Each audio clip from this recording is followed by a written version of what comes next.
త్రివిక్రమ్ గారి గురించి 2 సార్లు మనకు ప్రస్తావన వచ్చింది. ఎలా ఉండేవారు ఆయన కెరీర్ స్టార్టింగ్‌లో మీరు ట్రావెల్ అయ్యారు కాబట్టి, ఆ! ఎంత కసిగా ఉండేవారు? ఎలాంటి ఒక అప్రోచ్‌తో ఉండేవారు ఆయన? నేను ఆయన్ని చూసేవాడిని సార్ ఆయన్ని. బాగా చదువుకున్నాడండి. వెల్ ఎడ్యుకేటెడ్ అండి. ఓకే. ఆహ్, హైలీ ఇంటెలిజెంట్ అండి. నేను అనుకుంటూ ఉండేవాడిని. ఇతనికి ఛాన్స్ వస్తే వేలేస్తాడు. అంటే అంతే నాకు అప్పుడే తెలుస్తది కదండీ. వాట్ ఈస్ వాట్ అని తెలుసు అనుకుంటాం కదా! నేను ఎన్నో సార్లు అంటుండేవాడిని. ఆయన పేరు అప్పుడు శ్రీనివాస్ గారు. శ్రీను గారు అనేవాడు. "శ్రీను గారు మీరొస్తే మీరు దున్నుతానే ఊరుకోండి సార్. ఊరుకోండి, ఊరుకోండి" అనేవాడు. అలా నా 'ప్రేయస్ రవే' సినిమా రిలీజ్ అయిన తర్వాత నా 'ప్రేయస్ రవే' టైంకి ఏంటంటే ఆయనకి వేరే సినిమా అవకాశం వచ్చిందండి. రైటర్‌గా. రైటర్‌గా అవకాశం వచ్చిందండి. ఆహ్, ఆ సినిమాకి బయటకొచ్చేసానమాట నేను. వచ్చేసి పోసాని మురళి గారి దగ్గర లేరు. ఇంకా బయట రాసుకున్నాను. 'స్వయంవరమా'? 'స్వయంవరం' యెస్. హ్మ్. 'స్వయంవరం'. 'స్వయంవరం' సినిమాకి ఆయన వచ్చేసారండి ఆయన. వచ్చేసిన తర్వాత నా సినిమా చూసి నన్ను ఒక అరగంట మాట్లాడాడు. ఓకే. తర్వాత ఇద్దరం కలిసి వాళ్ళ రూమ్‌కి వెళ్తుండేవాళ్ళండి.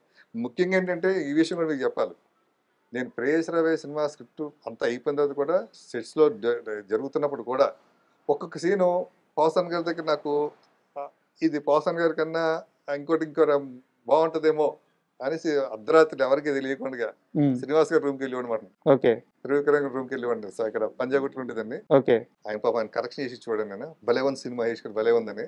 ఆ తర్వాత ఆయన సినిమా చూసిన తర్వాత మహేష్ గారు నేను అంటాను కాదు కానీ మీరు కథ కన్నా తీయడం అద్భుతంగా తీశారు. హ్మ్. కథ కన్నా తీయడం పిక్చరేషన్ చాలా బాగుంది.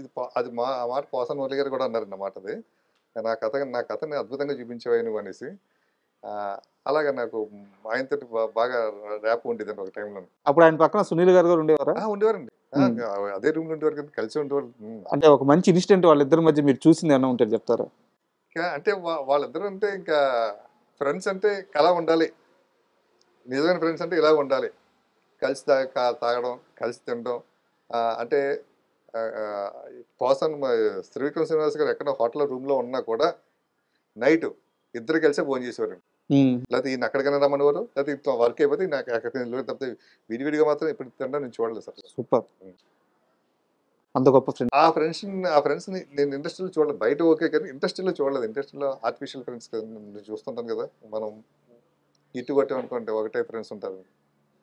మనం గ్యాప్ వచ్చిందనుకోండి ఫ్లాపుల్లో ఉన్నప్పుడు ఒకటే రకంగా ఉంటారు. మీరు బాండింగ్ మాత్రం అలాగే ఉంది. హ్మ్.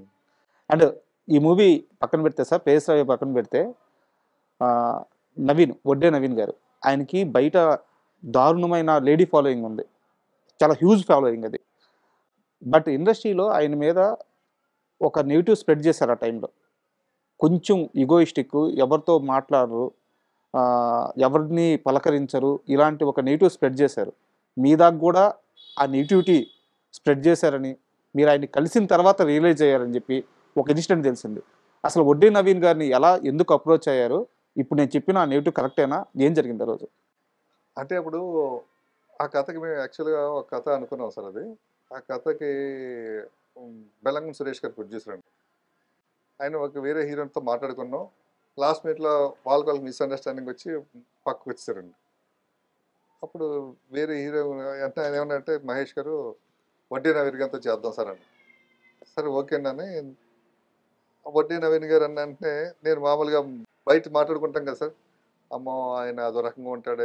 నువ్వు ఫ్రీగా ఉండలేవు ఆయనతోటి. ఆయన ఫ్రీగా ఉండడు. కొంచెం ఇదిగా చాలా తక్కువ మాట్లాడతాడు. చాలా ఏదో కింద ఏదో ఏదో ఉంటాడు తప్పితే ఆయన వేరే లోకంలో ఉంటాడు తప్పితే ఇదిగా ఉండడు. ఉండిందా ఆ టైంలో ఈ టాక్ ఉండిందా? ఆ టాక్ ఉందండి. ఓకే. ఆయన అంటే బై బర్త్ గోల్డ్ స్పూన్‌లో పుట్టాడు కదా! అలా ఉంటది కదా! ఇలా ఉంటది. అది ఇది అని ఏదో చెప్తుండేవారండి. సరే ఇంక నేను ప్రొడ్యూసర్ ఓకే చేసుకున్నారు. ఇక కథ వెళ్లి చెప్దాం అనేసి నేను ఆకుల శివ గారు రైటర్ అప్పుడు. ఇద్దరం వెళ్లి కథ చెప్పాను.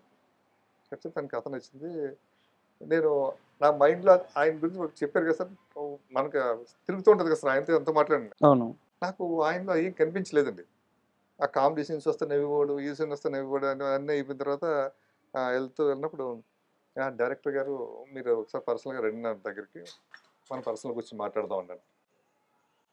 మళ్ళీ ఇదేంటి బాంబురా అనుకున్నానండి. వెళ్ళిపోతే మళ్ళీ నెక్స్ట్ డే ఆయన రమ్మన్న టైంకి నేను వెళ్ళా.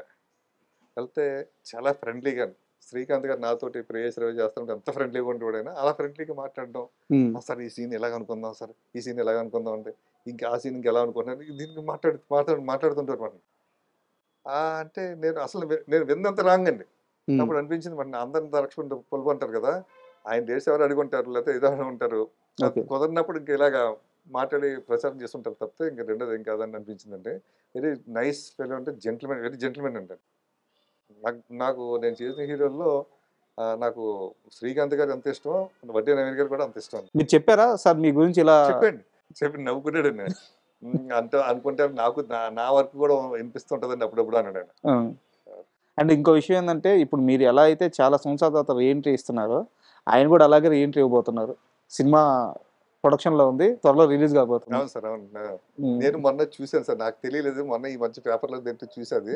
ఉమ్. కానీ మంచి హిట్ అవ్వాలి సార్ ఆయనకిని. అండ్ వడ్డే నవీన్ గారి విషయం పక్కన పెడితే ఆ సమయంలోనో లేకుంటే అంతకు ముందో తర్వాత నాకు అంత ఐడియా లేదు సార్. తరుణ్ గారితో, హీరో తరుణ్ గారితో మీరు ఒక సినిమా చేయాల్సి వచ్చింది. ఆల్రెడీ అంతా ఫిక్స్ అయింది. లాస్ట్‌కి వచ్చేలేకే హీరోకి, నిర్మాతకి మధ్య ఏదో డిస్ప్యూట్స్ వచ్చి సినిమా ఆగిపోయిందని విన్నాను. అది ఏం సినిమా? ఎందుకు ఆగిపోయింది? అదే బెల్లంకొండ సురేష్ గారి సినిమా అండి. అది వేరే కథ అండి అది. ఓకే. తరుణ్ గారితో అనుకున్నామంటది. అనుకుని తరుణ్ గారితో అనుకున్న తర్వాత కుదరక నవీన్ గారి దగ్గరికి వచ్చింది. నవీన్ గారిది వేరే కథ అండి. ఓకే. ఆ స్క్రిప్ట్ వేరండి. ఈ స్క్రిప్ట్ వేరండి. తరుణ్ గారి ముందు తరుణ్ గారు ఓకే అనుకున్నారు. వాళ్ళ అమ్మగారంతా ఓకే అన్నారండి. ఇంకా అనుకున్న తర్వాత దగ్గర నుంచి ఏమైందంటే ఆహ్, 'నువ్వే కావాలి' సినిమా హిట్ అయిన వెంటనే ఎళ్లి కలిసి మాట్లాడామండి. ఓకే. అప్పుడేదో ఒక పేమెంట్ మాట్లాడుకున్నారు. ఆ తర్వాత ఆ సినిమా రిలీజ్ అయ్యే కొద్దీ ఆయన పేమెంట్ ఎలా పెరుగుతూ ఉండేదండి. అలాగా వాళ్ళు ఆ విధంగా వెళ్ళిపోయిందండి. ఆ సినిమా సంవత్సరం ఆడింది సంవత్సరం కదా! ఆడింది సార్. అవును. హ్మ్. హ్మ్. సో, అందుకని పేమెంట్ విషయంలో తేడా వచ్చింది. అదే పేమెంట్ విషయం దగ్గరే వచ్చి ఇంకా అండ్ ఎలా ఉండేవారు తరుణ్ గారు ఆ వయసులో? అంటే చాలా ఎర్లీ స్టేజు. అంటే ఒక్క సినిమా అప్పుడు సూపర్ హిట్. అంటే అప్పుడు ఆయనతో నేను పెద్ద మాట్లాడింది తక్కువండి. మదర్‌తోని ఎక్కువ. ఫాదర్ మదర్‌తోని ఎక్కువ హ్మ్. డిస్కషన్ జరిగేది. కథ కూడా వాళ్ళే అన్నారు. తరుణ్ కూడా వినలేదు కథ. ఓకే. హ్మ్. అండ్ ఒక్కొక్కరి కెరీర్‌లో జీవితం అలా వెళ్తూ ఉంటుంది. ఎవరో ఒక మనిషి రావాలా. వాళ్ళు కలిసిన తర్వాత మన లైఫ్‌లో ఒక అద్భుతాలు జరుగుతాయి. అలా శ్రీహరి గారి జీవితంలో జరిగిన అద్భుతం మీ పరిచయం. అవును సార్.